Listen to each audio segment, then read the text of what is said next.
Hello everyone, good morning. কেমন আছো সবাই? আশা করি তোমরা সবাই অনেক অনেক ভালো আছো, আর আমরাও এখানে খুব ভালো আছি। মৌসুমী গাঙ্গুলি লাইফস্টাইলের আরো একটি নতুন ব্লগে তোমাদের সবাইকে ওয়েলকাম। এখন বাজছে সকাল 6:30, আর আমি রান্নাঘরে এসেই তোমাদেরকে যেটা দেখানোর চেষ্টা করছি সেটা হলো আমি আগের দিন রাতে সবকিছু রেডি করে রেখেছি যে আজকে সোনুর লাঞ্চ বক্সে কি দেবো। আমি আগের দিনই সবকিছু ঠিক করে রাখি যে লাঞ্চ বক্সে আমি কি দেবো, তো সেই সব রেডি করাই আছে। তো প্রথমে বারান্দায় এলাম একবার সকালের দিকে, বারান্দায় এটা দেখার জন্য যে আকাশটা পরিষ্কার আছে না রোদ উঠেছে। তো যাই হোক, দেখলাম আকাশটা একদম পরিষ্কার, সূর্যি মামা একদম ঝলমল করছে, দেখে ভালো লাগলো। কারণ ঘুম থেকে উঠেই যদি দেখি মেঘলা ওয়েদার, সূর্যি মামার মুখটা ভার, বৃষ্টি হচ্ছে, তো ভালো লাগে না, ঠান্ডার মধ্যে কাজ করতে ভালো লাগে না, এনার্জিটা পাওয়া যায় না। তো সকালবেলা ঘুম থেকে উঠে যখন দেখলাম আকাশটা পরিষ্কার, তো কাজের একটা এমনিতেই এনার্জি চলে আসে। তো যাই হোক, লাঞ্চ বক্সটা আমি রেডি করে নিয়েছি। তো আগের দিন আমি মটর ভিজিয়ে সেদ্ধ করে রেখেছিলাম রাত্রেবেলা, তো সেই মটর মানে ঘুগনি করে দিচ্ছি, আর দুধটাও গরম করতে দিয়ে দিয়েছি, আর করছি রুটিটা হচ্ছে গাঙ্গুলির জন্য। গাঙ্গুলি এখন শুধু ব্রেকফাস্টই নিয়ে যায়, তো ছেলের জন্য যেটা লাঞ্চ করি ও জন্য সেটা ব্রেকফাস্ট হয়ে যায়, ও লাঞ্চটা অফিসেই করে নেয়। তো ও যদি লাঞ্চ বক্স নিয়ে যেত তাহলে আমাকে ভোর 5টায় উঠতে হতো, 6:30 6টার সময় ঘুম থেকে উঠে এত কিছু রেডি করা যেত না। তো ছেলেকে করে দিলাম অল্প করে তেল দিয়ে একটু পরোটার মতন, ও রুটি খেতে ভালোবাসে না, আর ও যখন এটা খাবে তখন দুপুর 12টার সময় ওর লাঞ্চ টাইম, তো তখন রুটিগুলো শক্ত হয়ে যেতে পারে, ওই জন্য ওকে একটু পরোটার মতন করে দিলাম। আর ও এটা খেতেও ভালোবাসে, রুটিটা একদম খেতে পছন্দ করে না, অল্প তেল দিয়ে একটু করে দিলেই ওর ভালো লাগে। তো এই ছিল আজকের লাঞ্চ বক্স আমার ছেলের। আর ছেলে খেয়ে যাবে দুধ কর্নফ্লেক্স, আর স্ন্যাক্সের জন্য একটু বিস্কিট দিয়ে দিই। তো ওরা এবার বেরোবে, তো তার আগে আমি একটু চা করে নিচ্ছি, গাঙ্গুলি চা খেয়ে তারপর অফিসে যাবে। তো চাটা করে আমি এবার খাবো একটু উষ্ণ গরম জল, লেবু আর মধু দিয়ে। এটা আমি রোজই খাই খালি পেটে, একদম সকালবেলা। তো সকালবেলা ঘুম থেকে উঠে রান্নাঘরে এত কাজ থাকে তখন খাওয়া হয় না, তাই চাটা বসিয়ে দিয়ে তারপরে খাই। তো গাঙ্গুলি আর আমার ছেলে বেরিয়ে গেল, গাঙ্গুলি ওকে স্কুলে ড্রপ করে দিয়ে অফিস চলে যাবে। তো এবার আমি একটু চা নিয়ে বসবো, তবে আমার চাটা ঠান্ডা হয়ে গেছে, তো মাইক্রো ওভেনে একটু গরম করে নেবো, নিয়ে আধা ঘন্টার মতন একটু বসবো। তারপরে আছে প্রচুর কাজ, তো সেই কাজগুলো তারপরে চা খেয়ে সারবো। এখন চলে এসেছি ঘর দুয়ারগুলো একটু গুছিয়ে নিতে, কারণ সকালবেলা ঘুম থেকে উঠেই তো রান্নাঘরে চলে যায়, তো বিছানাগুলো পড়েই থাকে। ওরা বেরিয়ে যাওয়ার পর এবার আস্তে আস্তে আমি ঘর দুয়ারটা গুছিয়ে নিলাম। তো বিছানাগুলো তুলে চলে এসেছি রান্নাঘরে, রান্নাঘরের অবস্থাও দেখলে কি অবস্থা। তো সেই রান্নাঘরটাও একদম পরিষ্কার করে নিলাম। সত্যি যদি তুড়ি মেরে এরকম সব কাজ হয়ে যেত না, কি ভালোই হতো। তো এবার নিজের ফ্রেশ হওয়ার টাইম, তো আমিও ফ্রেশ হয়ে চলে এসেছি। এখন বাজছে সকাল 9টা, আর আমার ঠাকুরের পুজো দেওয়া কমপ্লিট। সরি 9টা না, 9:30। আমি 9টার সময় ফ্রেশ হয়েছিলাম।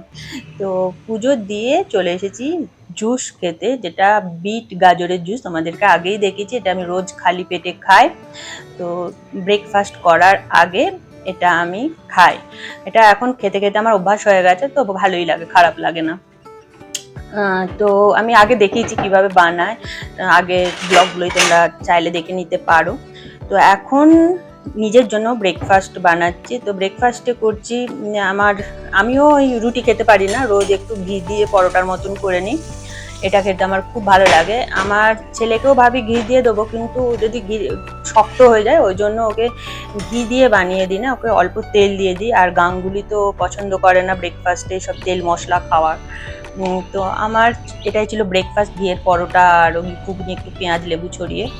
তো খেতে খেতে নিচের দিকে দেখছিলাম কাঠবিড়ালিগুলো, অনেকগুলো কাঠবিড়ালি ছিল, এত কিচিরমিচির করছিল, দেখছিলাম ওরা কি করছে। তো ব্রেকফাস্ট করে একটু চা নিয়ে বসলাম, চাটা খেতে খেতে কিছুক্ষণ বসবো, তারপরে লাঞ্চ রেডি করতে যাব।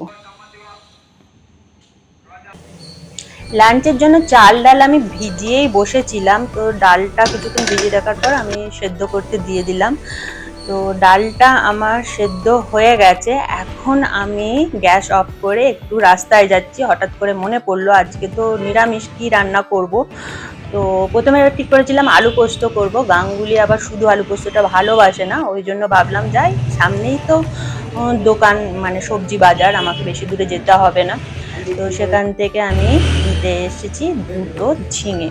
তো দুটো ঝিঙেতেই আমার হয়ে যাবে। বেশ বড় বড় ঝিঙেগুলো, আর ঝিঙেগুলো একদম ফ্রেশ ছিল। বড় বলে যে সেই বুড়ো বুড়ো ঝিঙে তা না, একদম কচি কচি, মানে ভেতরে বেশ শাঁসওয়ালা ঝিঙে আর কি, যেটা বলে। ঝিঙেগুলো দেখে আমার ফ্রেশ মনে হলো, তো ঝিঙে নিলাম। আর কি বলবো, শুধু নিতে এসেছিলাম ঝিঙে, তো তার সাথে মনে পড়ে গেল বাড়িতে ধনেপাতা নেই। তো ধনেপাতাও আর বেশ ভালো শিমও পেলাম, শিম লেবু এগুলো একটু নিয়ে এলাম।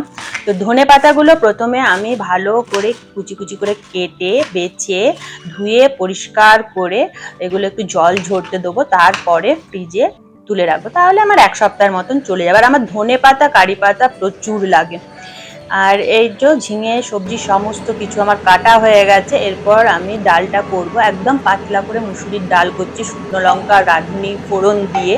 কারণ আজকে নিরামিষ, তাই পেঁয়াজ ফোড়ন দিলাম না। তবে পেঁয়াজ রসুন ফোড়নটা আমি দিই নিরামিষের দিনে, পেঁয়াজ রসুনটা ব্যবহার করি। তো আজকে মন গেল না, একটু রাঁধুনি ফোড়ন দিয়ে আর লেবু পাতা দিয়ে। আমার তো দেখিয়েছো বাড়িতে একটা গন্ধ লেবুর গাছ লাগিয়েছি, তো লেবু খেতে পাবো কিনা জানি না, তবে তার পাতা দিয়ে ডাল আমরা প্রায়ই খাই, মাংসতেও দিই, ভালোই লাগে। তো হয়ে গেছে আমার মসুর ডালটা। তো এবার বসিয়ে দিলাম তিঁতের চচ্চড়ি করছি। অনেক সবজি ছিল, সব সবজি দিয়ে, করলাও ছিল, কুমড়ো ছিল, শিম বেগুন সব কিছু দিয়ে একটা তিঁতের চচ্চড়ি করছি। সেটা করতে আমি ঢাকা দিয়ে বসিয়ে দিলাম অল্প তেল আর 5 ফোড়ন শুকনো লঙ্কা দিয়ে। তো ওটা হতে থাক, ততক্ষণ আমি একটু রেস্ট নিয়ে নেবো। তো রেস্ট নিচ্ছিলাম, দেখলাম এই ভেড়া ছাগল নিয়ে বেরিয়েছে। তো দেখতে খুব ভালো লাগছিল, কিরকম ওরা এক লাইন দিয়ে কি সুন্দর যাচ্ছিল। ওরা কিন্তু কেউ লাইন ভাঙছিল না, আমরা লাইন ভেঙে এদিক ওদিক চলে যাই, কিন্তু ওরা দেখো কি সুন্দর এক লাইনে যাচ্ছিল। একদম রোদ কটকট করছে, একদম পরিষ্কার আকাশ, কিন্তু ওয়েদারটা কিন্তু খুব ভালো। এত সুন্দর রোদ উঠেছে দেখে মনে হচ্ছে হয়তো আমাদের খুব গরম, কিন্তু সত্যি বলছি এখন গরমটা নেই ব্যাঙ্গালোরে। আমরা কলকাতায় যে গরম পেয়েছি একদমই তা নেই। আমি ফ্যান না চালিয়েই ঘরে বসে থাকি, হয়তো রাত্রে বা দুপুরে শোয়ার সময় ধুয়ে হয়তো পাখাটা একটু চালাই, তারপরে বন্ধ করে দিতে হয়। হালকা পাতলা একটা কম্বল এখন ব্যবহার করতে হয়। আর আমি এসেছি বারান্দায় গাছে পাখিটা দেখার জন্য। পাখিগুলো এত কিচিরমিচির করে ডাকছিল, আমি তাই সেই ডাক শুনে আর ঘরে থাকতে পারলাম না, বাইরে বেরিয়ে এলাম দেখার জন্য। তো এইদিকে আমার তিতের চচ্চড়িটা একদম কমপ্লিট হয়ে গেছে। ডাঁটা, পটল, বেগুন, কুমড়ো, মানে এটা খেতে খুব ভালো লাগে। গাজর, অনেক রকম সবজি, যা সবজি ছিল সব কিছু দিয়ে 5 ফোড়ন আর শুকনো লঙ্কা, অল্প তেলে, আমি একদম তেলও দিই না, খুব বেশি তেল দিই তা না। আর ডাঁটা, আলু এগুলো একটু আমি প্রথমে একটু হালকা সেদ্ধ করে নিই, তো তাহলে আরও খেতে ভালো হয় আর কি। তারপর ওই ঢাকা দিয়ে নাড়তে থাকলে, মাঝে মাঝে নেড়ে দিলে ও নিজের থেকেই সুন্দর হয়ে যায়, খেতে দারুণ লাগে প্রথমবার। তো তারপরে ঝিঙেগুলো আগে ভেজে নিলাম সর্ষের তেলের মধ্যে। ঝিঙেগুলো ভেজে তুলে রেখে তারপর আবার একটু কড়াইয়ে তেল দিয়ে আলুগুলো ভেজে তারপরে ঝিঙেগুলো দিলাম। আলুগুলো একটু নুন হলুদ দিয়ে কিছুক্ষণ ঢাকা দিয়ে রেখেছিলাম যাতে তাড়াতাড়ি সেদ্ধ হয়ে যায়। তো সেগুলো ভাজা হয়ে যাবার পর ঝিঙেগুলো দিলাম, তারপরে পোস্ত দিয়ে কিছুক্ষণ ঢাকা দিয়ে নামিয়ে নিলেই রেডি হয়ে যাবে। আর আমি ঝিঙে আলু পোস্ত বা আলু পোস্ততে হলুদ দিই না, কিন্তু আজকে কি মনে হলো দিলাম, কারণ আমার শ্বশুর বাড়িতে দেখি এই হলুদ দেয় পোস্ততে। আর পাথর দিই। কটা বাজছে বলতো এখন? 4টে। 3:30 বাজছে। তো কটায় স্কুল ছুটি হয়েছে? এই 2:30। 2:30-তে। তোর ব্লেজার কোথায়?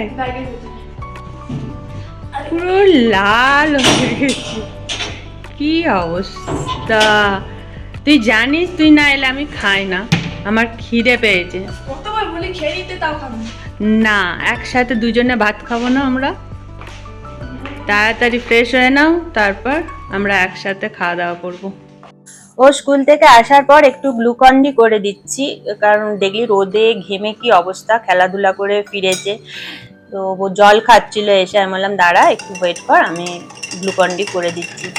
গ্লুকন্ডিটা খেলে আবার তুই নতুন করে আবার লাফানোর এনার্জি পেয়ে যাবি, আবার দুমদাম করে লাফাতে পারবি। তো শুনে খুব খুশি হলো, আমিও খেয়ে দেখলাম বেশ সুন্দর গ্লুকন্ডিটা খেতে। এবার নতুন এনেছি আমের ফ্লেভার।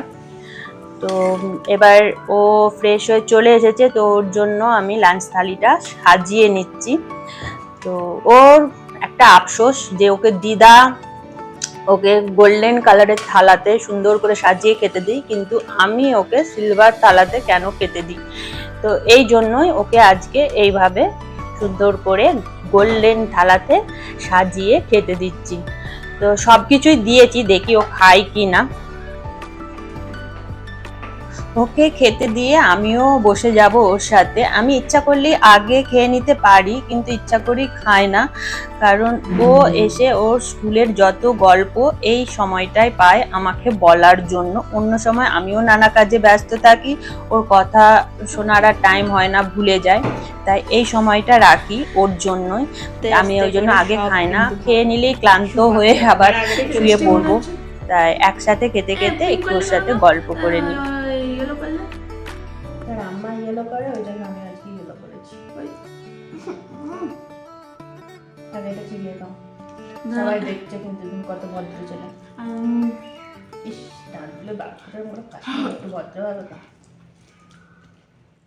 দেখলে তো কত লক্ষ্মী ছেলে, তিতের চচ্চড়ি দিয়ে ভাত খেলো, ডাঁটাটাও কিন্তু খেয়েছে। তো যাই হোক, এবার আমিও নিয়ে বসে গেলাম। এরপর ও আরম্ভ করলো ওর যত স্কুলের গল্প আছে সেগুলো বলার। আমিও এখন ওর গল্প শুনবো। তো ভিডিওটা আজকে আমি এখানেই শেষ করলাম। তোমরা সবাই সুস্থ থেকো, ভালো থেকো, আর আমার আজকের ভিডিওটা কেমন লাগলো অবশ্যই কমেন্ট করে জানিও। ভালো লাগলে একটা লাইক দিও। আজকের মতন এখানেই, টাটা, টেক কেয়ার।